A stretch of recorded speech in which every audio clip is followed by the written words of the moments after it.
Alors, bonjour à tous. Donc moi je vais vous parler d'une image en fait d'un type que peut-être vous avez déjà croisé. C'est cette image de la famille qui écoute une histoire au coin du feu. Alors je ne vais pas vous parler de ce type d'image en général parce que là ça nous prendrait beaucoup plus que 10 minutes, mais je vais me concentrer sur la présence de cette image dans deux ouvrages illustrés du 19e siècle, puisque moi c'est mon sujet de recherche, les ouvrages illustrés. Et ce sont des ouvrages qui portent sur l'histoire de Napoléon. Des illustrations qui datent respectivement de 1839 et 1842. Elles ont été gravées d'après des dessins d'Horace Vernet et de Nicolas Toussaint Charlet, qui ont été des artistes très connus en leur temps. Ces deux artistes ont beaucoup illustré et peint la légende napoléonienne. Et aujourd'hui encore, on a dans notre imaginaire collectif des traces de leurs images.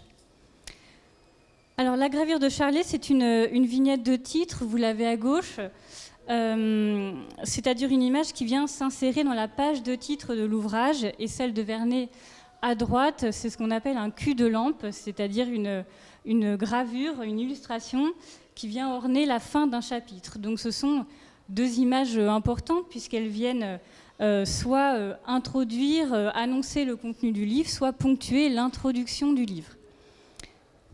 Donc ces deux images, vous le voyez, utilisent le même motif iconographique. Vous pouvez y voir représenter une famille réunie pour entendre le récit des souvenirs de la grand-mère à droite ou du vétéran de l'épopée napoléonienne à gauche. Et avec ces deux images, ce que je vous propose, c'est de questionner la mise en scène et la signification de ce moment de partage, de transmission du culte napoléonien au sein du foyer domestique, au XIXe siècle donc. Alors je vais d'abord revenir un peu sur ce type de motif en lui-même, ce motif iconographique du conteur, de la conteuse âgée qui va raconter une histoire à sa famille.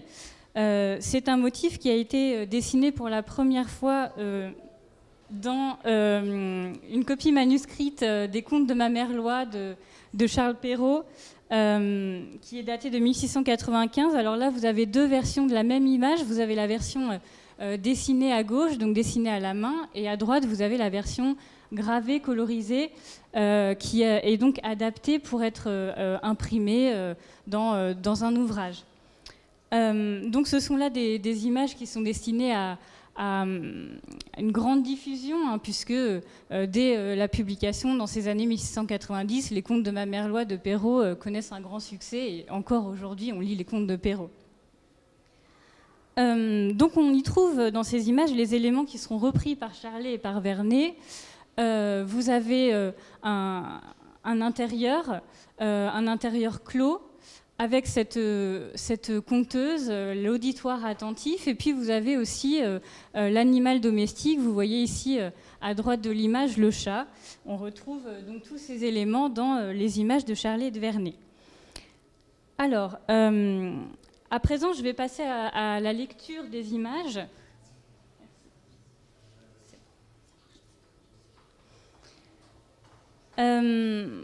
On va se demander donc quels sont les éléments qui nous permettent de déchiffrer l'image.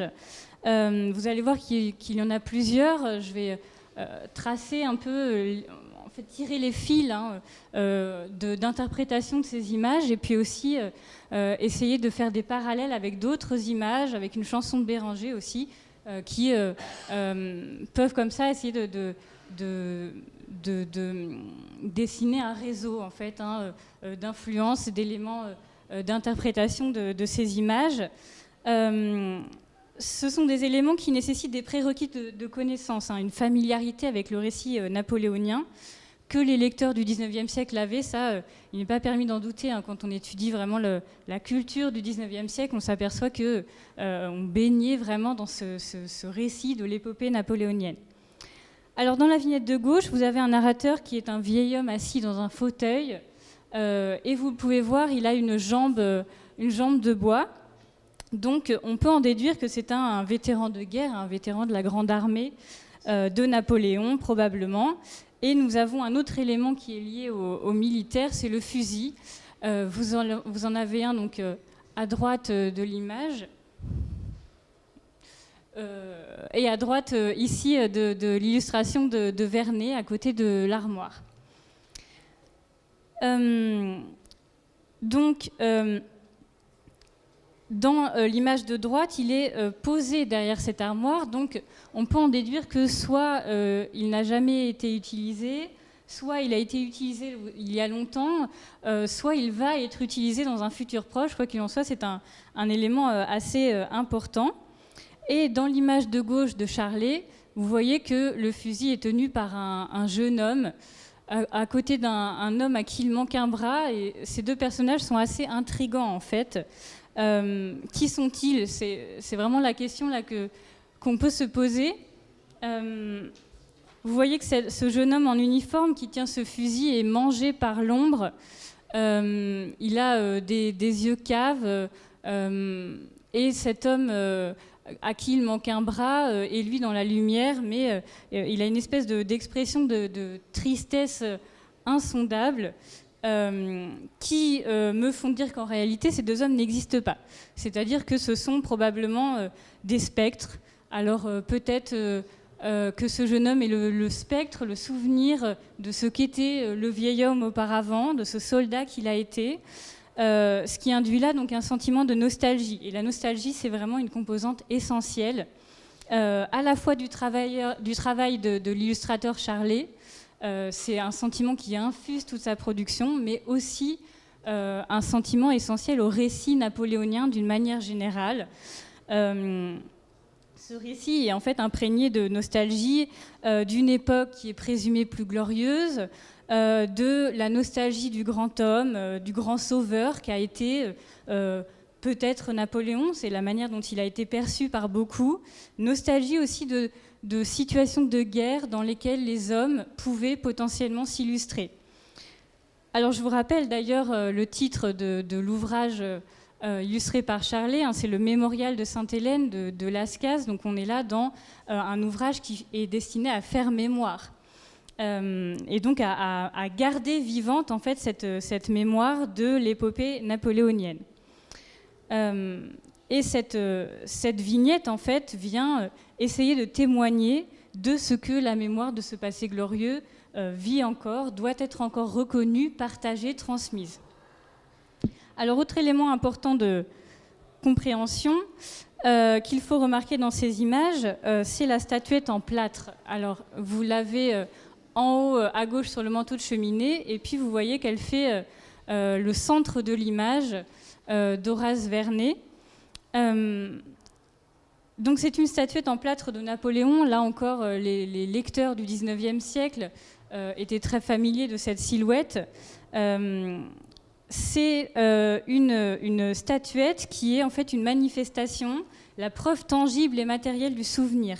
Donc cette femme à droite notamment l'utilise comme un objet qui va rendre le récit plus vivant, plus durablement imprimé dans l'esprit de son auditoire. Donc cette statuette en fait montre à quel point Napoléon est un objet de fascination à cette époque-là. Et c'est manifestement un objet de valeur. Alors non pas tant de valeur matérielle, parce que c'est une statuette en plâtre qui s'est vendue à des centaines d'exemplaires à l'époque, mais de valeur symbolique qui sert à ressusciter ce passé recomposé là, par le souvenir, par la nostalgie, et qui sert à la transmission de ce passé recomposé. Donc l'histoire là se transforme en mythe, hein, c'est-à-dire en récit légendaire à portée morale potentiellement. Et dans l'illustration de Charlet, vous voyez que la statuette agit là comme une espèce de dieu lard, hein, de figure tutélaire, protectrice du foyer. Et je fais juste un parallèle rapide, parce que j'ai l'impression que j'ai déjà écoulé mon temps. Un parallèle avec le tableau ici d'Hippolyte Bélanger, le marchand de plâtre ambulant, pour vous montrer le rôle aussi, l'importance de la figure de Napoléon dans les arts populaires du 19e siècle, qui est d'ailleurs un sujet qui est encore très peu étudié, qui reste à étudier par l'histoire de l'art.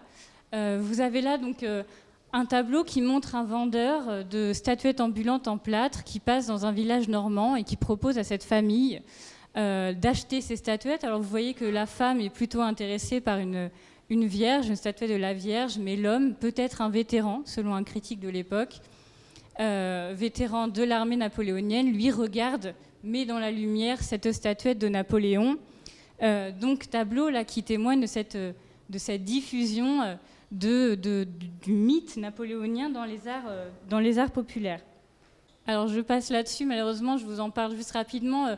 Béranger, grand chansonnier du 19e siècle, avait écrit une chanson sur Napoléon où justement il faisait parler une vieille femme, exactement comme dans l'image de Vernet. Je pense que Vernet s'est inspiré de cette chanson.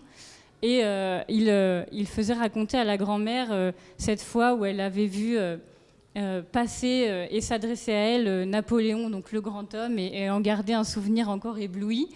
De même que cette illustration là d'Auguste Raffet, autre grand illustrateur, qui lui avait illustré cette chanson et qui montrait aussi ce moment de partage entre cette même vieille femme dans la chanson qui là est jeune, et Napoléon qui était donc passé chez elle.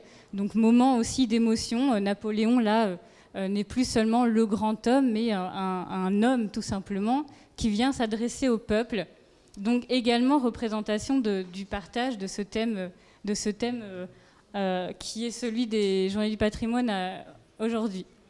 Et donc pour conclure, je vous rappelle que en fait, ces images sont destinées à illustrer des ouvrages qui bâtissent la légende napoléonienne dans les années 1830-1840, à un moment où naît un véritable culte de Napoléon. Et dans ces illustrations, en fait, l'auditoire, c'est-à-dire nous, en fait, lecteurs, nous n'écoutons pas seulement une personne qui nous raconte une histoire, on écoute une personne qui nous raconte l'histoire avec un grand H, c'est-à-dire l'histoire de Napoléon, partant l'histoire de France, et qui nous raconte cette grande histoire par le biais de son expérience individuelle, subjective, de narrateur. Donc ce sont des images en fait, qui témoignent de la prégnance du récit napoléonien à l'époque dans les milieux modestes principalement, où le récit se transmet, se partage, parce qu'il est à la fois en fait, objet de nostalgie et modèle pour le futur. Je vous remercie.